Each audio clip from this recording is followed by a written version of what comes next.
Record. How are you? Good, how are you? Can you open the door? We're here to do the eviction. I'm sorry, but there can't be any force that's involved. There's an eviction. It was kicked back from federal back to the state last night or yesterday, and I was advised to move forward today. Can you come to the door, please? Who do you have with you? A police officer? Yes, ma'am. Okay, great. Can I speak with him? Can you come to the door? I cannot. I'm sick in bed.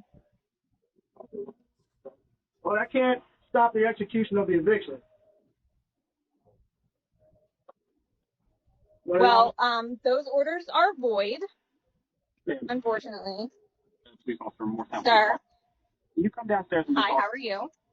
Good, how are you doing? I can talk to you through this right here. Okay. Well, this gentleman's here to serve you with an eviction. So I understand what he's here for, but unfortunately, the eviction papers that he was served are fraudulent.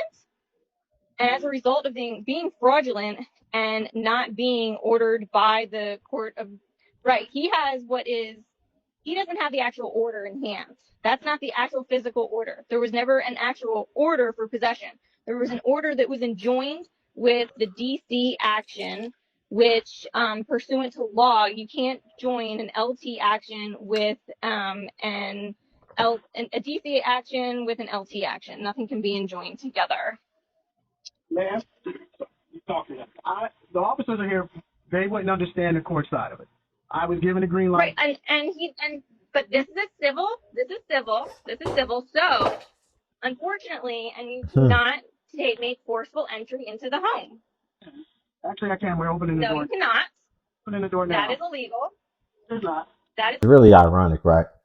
Because, she clearly thinks she's a smart person.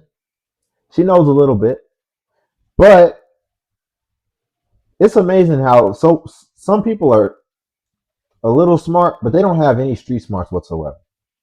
Why even go back and forth on the Ring camera? Why even admit that you're at home? If you were going to go through all this anyway, why even tell them that you're at home in the bed? Either they have the authority to access the home or they don't. Sounds like he's trying to serve you something. So at first, in my mind, I was thinking, okay, well, it looks like if she doesn't come to the door, there's nothing they can do. But they actually have a locksmith right there trying to open the door. So who knows? But it might have been because she made that admission that she's in the home. So, I mean, she did it to herself in a multitude of ways. One, not paying your rent, but then two, sitting here trying to be Miss Know-It-All.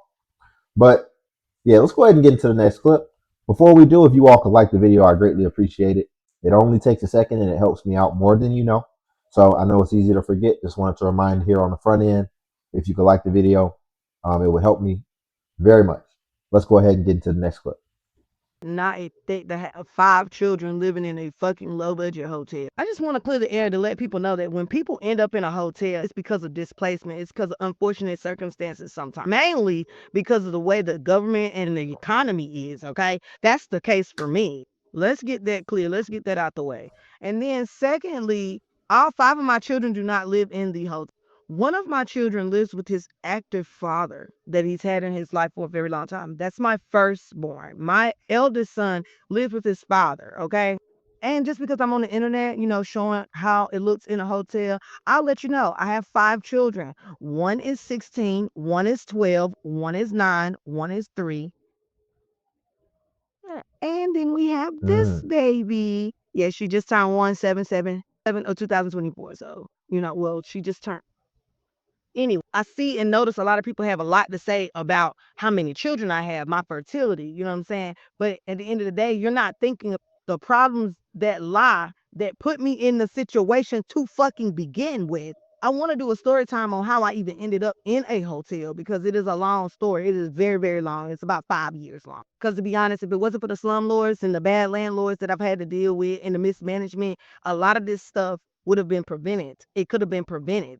Because first 5 years ago, I was living in in a public housing. I guess you could say Section 8 housing, but it wasn't on Section 8. I don't know if a lot of people know this, but they have public housing, Section 8 housing that you can pay full price for. So that's what I was actually. I didn't have a Section 8 voucher at the time.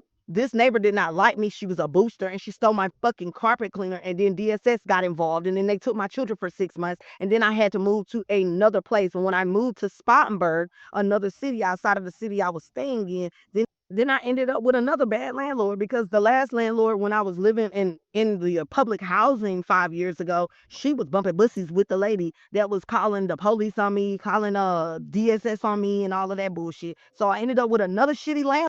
But I just want to say that when I was living in that area with that shitty landlord and that fucked up neighbor who stole my carpet cleaner and called DSS on me and got my children taken away from me, yes, I was living in a 4 bedroom. Okay, I had more than enough room, and I only had 3 children at the time. Okay, this is already getting too long. But if y'all want to hear a little bit more about my story time about how this bitch stole my carpet cleaner and got DSS in my life and ended up taking my children for 6 months, then y'all follow me and comment and like and subscribe, whatever the fuck you.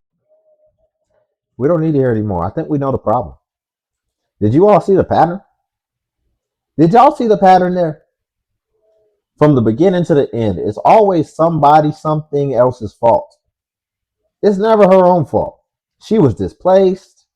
Somebody stole her carpet cleaner. It's everyone's fault but hers.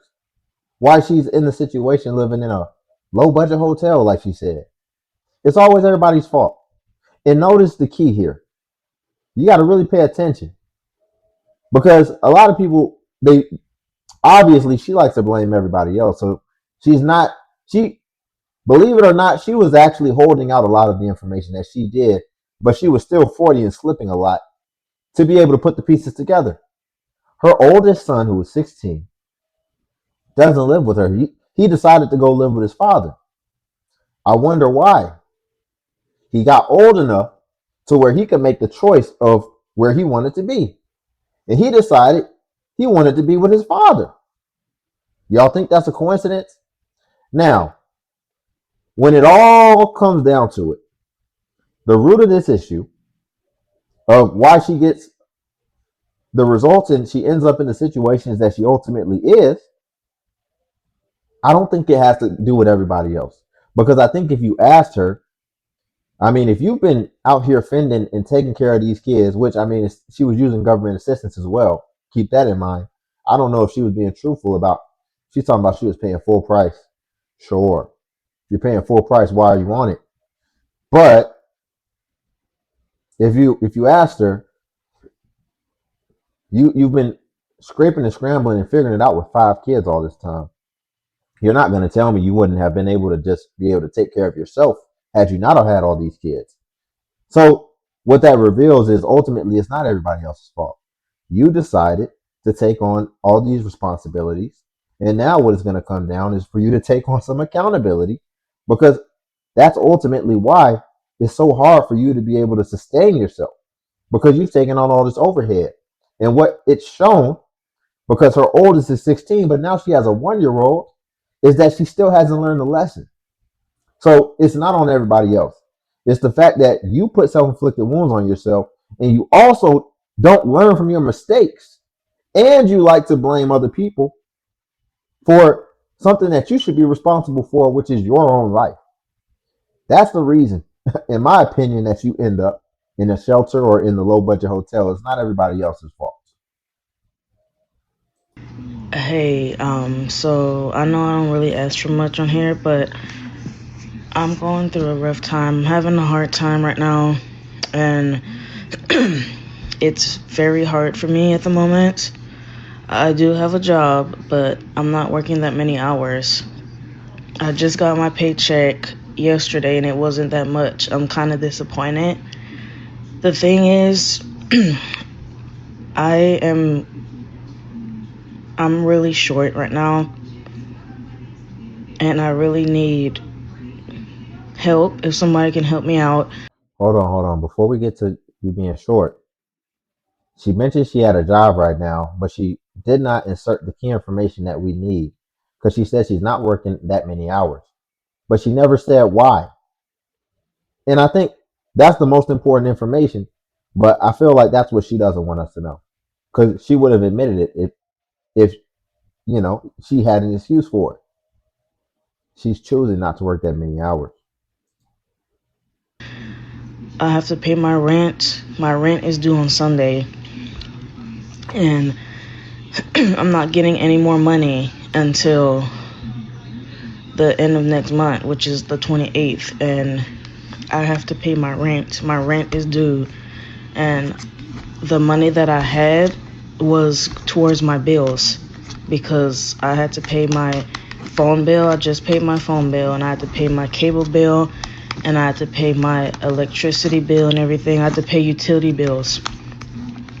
So if anybody can help me out, please, if anything would help out, I'll put my Cash App in the video and in the description. If anybody wants to give me a hand, anything will help me out. I'm not trying to get evicted from my apartment. I just moved in here last month, and it's just hard for me right now because I'm not working that many hours, and I really want to get my rent paid, and I don't want to be late for my rent. I'm not trying to move back in with family after what happened in November, and I do not want to repeat. And I'm not trying to go homeless, because if I go homeless, then all the stuff that I have here is going to be just gone. And I do not trust being out in the streets homeless when I have a place and a roof over my head right now. So anything will help, guys. Like, I really would appreciate this, because I have priorities, and it's hard. Like, it's not easy. I just want to get my rent paid, please. If anybody can just... You don't have priorities, or at the very least, you don't have your priorities in order. Because notice, right? Uh, Look at the contrast. We just reviewed a woman with 5 kids that she has to take care of, and clearly, this woman has no kids, but she's not working a lot of hours. So, what are we going to do about that?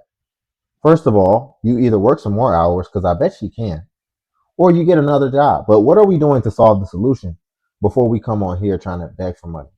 Second, did you hear what she said? She has already paid her cable bill, her phone bill, and utilities. I think the rent comes first before we pay any of that, me personally. But let's just remove utilities from the equation. Ma'am, why do you have cable? But yet you're not working enough hours. Well, I think we just found out why she's not working enough hours. Because she's watching TV. She's watching cable. Newsflash, I don't have cable. Listen, you don't need cable. But apparently she does, because she has a lot of time on her hands. So she has to be entertained because she ain't working. You see the issue? And we just, this is why it's hard to feel bad, but yet we act like we do. But you can clearly see what the issue is and what the problem is and who the problem is. And it's 6:15. We are here with the constable, and whoever's in here, they ran out of the back door. We know they were in here. The apartment is warm, and they were cooking, so everything is hot on the stove. Wow.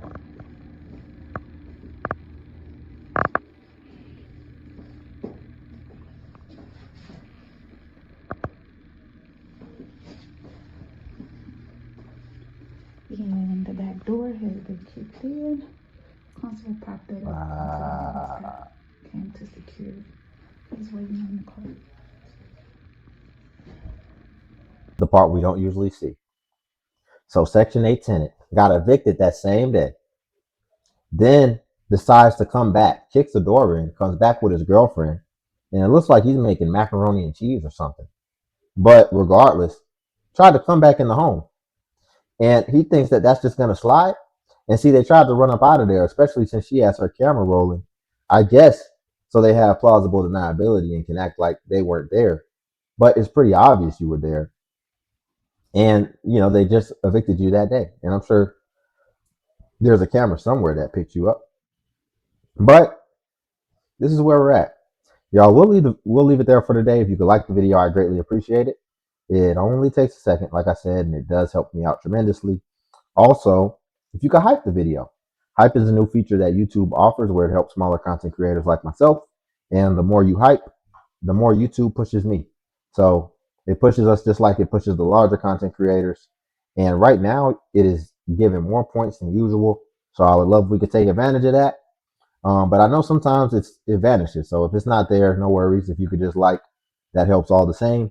And then also Patreon's link below if you want to see self-improvement content. But until then, I'll catch you in the next video.